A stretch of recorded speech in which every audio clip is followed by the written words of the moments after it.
बिस्मिल्लाहिर्रहमानिर्रहीम। अल्लाहुम्मा सल्ली अला मुहम्मद व अला आलि मुहम्मद व बारिक वसल्लिम अलैहि।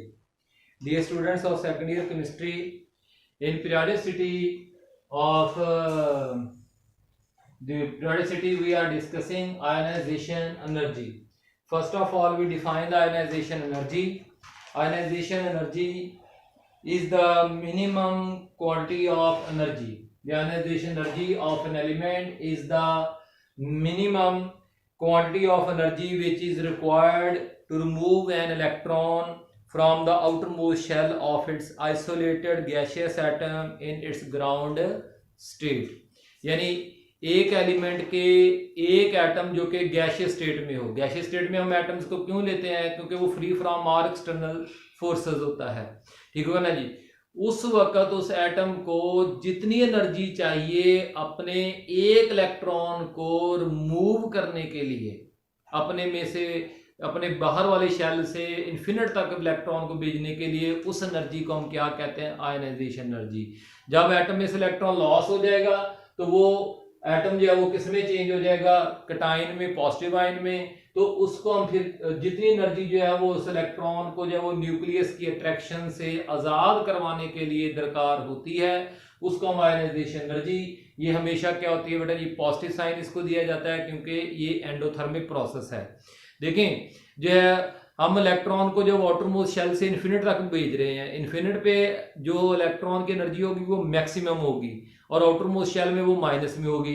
तो इसका मतलब आउटरमोस्ट शेल में इलेक्ट्रॉन की एनर्जी लो है और इन्फिनिट में ज़्यादा है, तो इसलिए जो है वो एनर्जी इलेक्ट्रॉन अब्जॉर्ब करता हुआ जो है वो अपने एटम के न्यूक्लियस की अट्रैक्शन से आज़ाद होने के लिए, इन्फिनिट तक जाने के लिए वो एनर्जी अब्जॉर्ब करेगा और इन्फिनिट तक पहुंच जाएगा, यानी एटम से आउट हो जाएगा।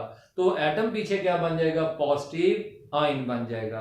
तो क्योंकि हम चाहते हैं कि हम सिर्फ उसी एनर्जी को मेजर करें जो इलेक्ट्रॉन को जो है वो आउटर मोस्ट शेल से इन्फिनिट तक जाने के लिए रिक्वायर्ड है, तो इसलिए हम गैशियस एटम लेते हैं। क्योंकि गैशियस स्टेट के मतलब हमारा ये कंसेप्ट है कि वहाँ पे एटम जो भी पार्टिकल्स होते हैं उनके दरमियान में कोई और फोर्स ऑफ अट्रैक्शन इन्वॉल्व नहीं होती, free from all external forces. तो उस वक्त जो गैशियस एटम्स होंगे वो इर्द गिर्द पाए जाने वाले दूसरे एटम्स की फोर्सेस से फ्री होंगे, आजाद होंगे, वहां पे वो मौजूद नहीं होंगी। चलें तो बेटा जी, types of ionization energies. First ionization energy, second, third, it depends upon the number of electrons to be removed. मतलब first ionization energy, energy required to remove first electron. तो ये मैंने एग्जांपल जो है वो लिखी है। मैग्नीशियम जो है, ये लो, मैग्नीशियम जो है, मैग्नीशियम में से एक इलेक्ट्रॉन, मैग्नीशियम सॉलिड स्टेट में एक इलेक्ट्रॉन निकालने के लिए जो आयनाइजेशन एनर्जी है वो +738 किलो जॉल पर मोल है। तो बेटा जी, second ionization energy, energy required to move second electron from unipositive ion. First ionization energy की डेफिनेशन वही है जो आयनाइजेशन एनर्जी की है। उसमें इलेक्ट्रॉन किससे रिमूव किया जाता है? From gaseous atom, from gaseous atom. और इसमें जो सेकंड इलेक्ट्रॉन है वो किससे रिमूव किया जाता है? From unipositive ion. तो देखें यहाँ पे पहले ही मैग्नीशियम पॉजिटिव आयन मौजूद है, उसमें से एक इलेक्ट्रॉन और रिमूव करने के लिए जो एनर्जी रिक्वायर्ड है उसका नाम हमने क्या रखा है? Second ionization energy. तो वो ये second ionization energy is greater than first one. क्यों? Because to overcome attraction of nucleus, attraction of nucleus on remaining electrons of positive ions, greater energy is required. तो ज्यादा एनर्जी की जरूरत पड़ती है। Factors affecting ionization energy.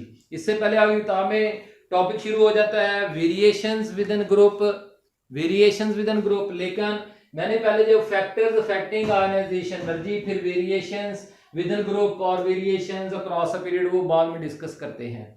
तो बेटा जी, पहला जो है वो न्यूक्लियर चार्ज। जितना ज्यादा न्यूक्लियर चार्ज होगा आउटर मोस्ट शेल इलेक्ट्रॉन के ऊपर उतनी ज्यादा अट्रैक्शन होगी और उतनी ज्यादा आयनाइजेशन एनर्जी रिक्वायर्ड होगी। एटॉमिक साइज ऑफ एटम, जितना ज्यादा एटम का साइज बड़ा होगा उतना ही जो है वो वाटर मोस्ट शेल वाले इलेक्ट्रॉन जो है वो न्यूक्लियस से ज्यादा दूर होंगे, तो उनको रिमूव करने के लिए कम आयनाइजेशन एनर्जी रिक्वायर्ड होगी, ठीक है ना जी। यानी साइज अगर ग्रेटर होगा तो आयनाइजेशन एनर्जी की वैल्यू कम होगी, अगर साइज स्मॉलर होगा तो न्यूक्लियस की अट्रैक्शन जो वो आउटरमोस्ट इलेक्ट्रॉन के ऊपर ज्यादा होगी और इसलिए इलेक्ट्रॉन को रिमूव करना मुश्किल होगा, तो यानी ज्यादा आयनाइजेशन एनर्जी अब्सॉर्ब करने पड़ेगी।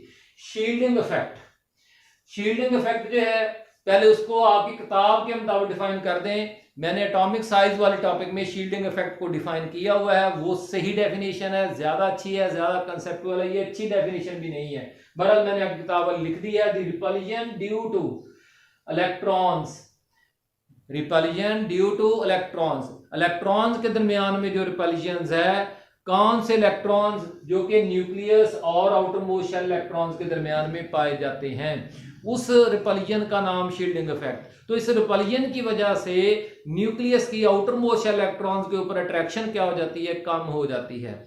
बेटा जी एटॉमिक साइज वाले में मैंने आपको क्या लिखाया हुआ था, एटॉमिक साइज वाले में आपको लिखाया था कि the decrease in the force of attraction of nucleus on outermost shell electrons due to inner shell electrons, जितने इनर शेल इलेक्ट्रॉन्स बढ़ते जाएंगे उतना ज्यादा जो है वो न्यूक्लियस की अट्रैक्शन आउटरमोस्ट शेल के ऊपर कम होती जाएगी, और उस कम होने वाली अट्रैक्शन का नाम ही क्या हमने रखा है, शील्डिंग इफेक्ट। यानी इनर शेल इलेक्ट्रॉन जो है वो न्यूक्लियस के इर्द गिर्द एक शील्ड बना देते हैं, न्यूक्लियस की अट्रैक्शन आउटरमोस्ट इलेक्ट्रॉन्स के ऊपर नहीं पहुंचने देते हैं, नहीं पहुंचने देना इफेक्ट है, इनर शेल इलेक्ट्रॉन्स का एक शील्ड बना देना जो है।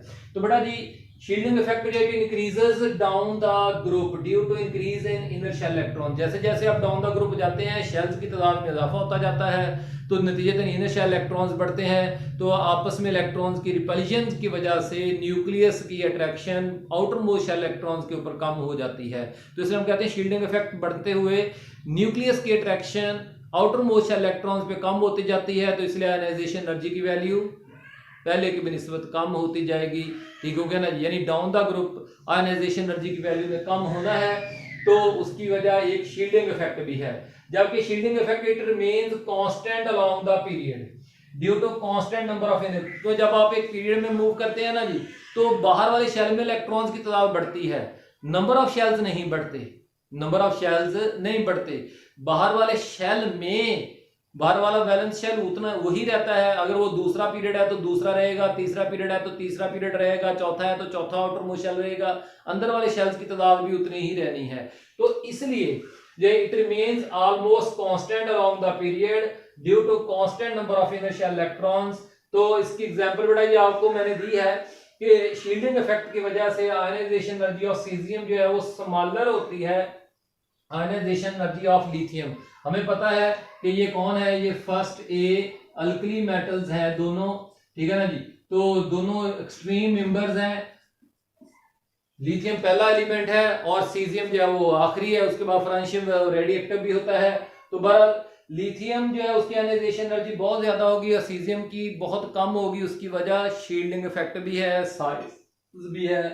तो हालांकि न्यूक्लियर चार्ज भी बढ़ता है, लेकिन शील्डिंग इफेक्ट की वजह से उस न्यूक्लियर चार्ज का असर जो है वो आउटरमोस्ट इलेक्ट्रॉन्स के ऊपर नहीं होता। ये बात मेरे ज़हन में रख लीजिएगा, आपकी किताब में भी लिखा हुआ है कि down the group nuclear charge बढ़ता है, लेकिन उसके बावजूद जो है वो आयनाइजेशन एनर्जी की वैल्यू कम क्यों होती है, उसकी वजह शील्डिंग इफेक्ट है, क्योंकि शील्डिंग इफेक्ट इंक्रीज करता है, जिसकी वजह से उस बढ़ते हुए न्यूक्लियर चार्ज की अट्रैक्शन आउटरमोस्ट इलेक्ट्रॉन्स के ऊपर क्या हो जाती है, इंतहाई कम हो जाती है, और इसलिए इलेक्ट्रॉन आसानी से रिमूव हो सकते हैं थोड़ी सी एनर्जी अब्जॉर्ब करते हुए। तो थोड़ी सी एनर्जी का मतलब है लिटिल आयोनाइजेशन एनर्जी जी। Variations of ionization energy within a group down the group decreases due to increase in size of atom and increase in shielding effect.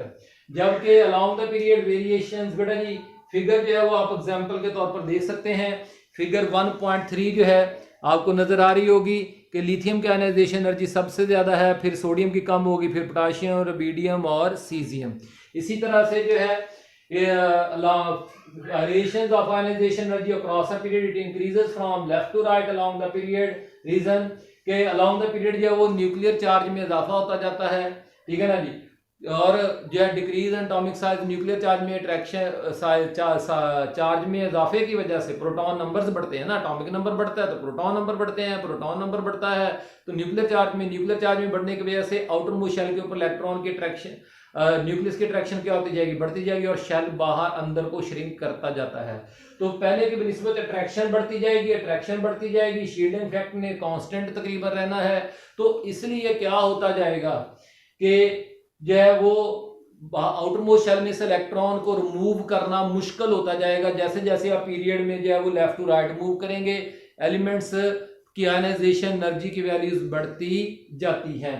तो बड़ा ही फिगर जो है आपकी एग्जांपल दी गई है इसमें, दी फिगर 1.4 किताब से देखें, जो है reveal that inert gases have the highest values of ionization energy. अगर आप इस फिगर को देखें तो हर ग्राफ, हर जो पीक है ना, पीक पॉइंट पे हीलियम मौजूद है। हर मैक्स पीक पे, पहली पीक पे हीलियम मौजूद है, दूसरी पे कौन मौजूद है, नियॉन, तीसरी पे कौन मौजूद है, आर्गॉन। तो क्योंकि हीलियम, नियॉन, आर्गॉन जो है वो पीरियड्स बिल्कुल पीरियोडिक टेबल के राइट साइड पे पाए जाते होते हैं।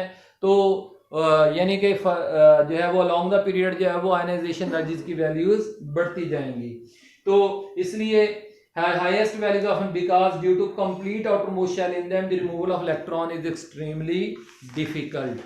तो बड़ा जी इंशाल्लाह ताला जो है अगले लेक्चर में हम जो है वो इलेक्ट्रोफिनिटी मैंने आपको उससे पहले पढ़ा दिया था, अगले लेक्चर में मेटालिक, नॉन मेटालिक करैक्टर और मेल्टिंग पॉइंट्स वगैरह के ऊपर बात करेंगे। कोई भी सवाल हो जरूर पूछें। अल्लाह ताला हम सबका मददगार हो, आमीन। शुक्रिया।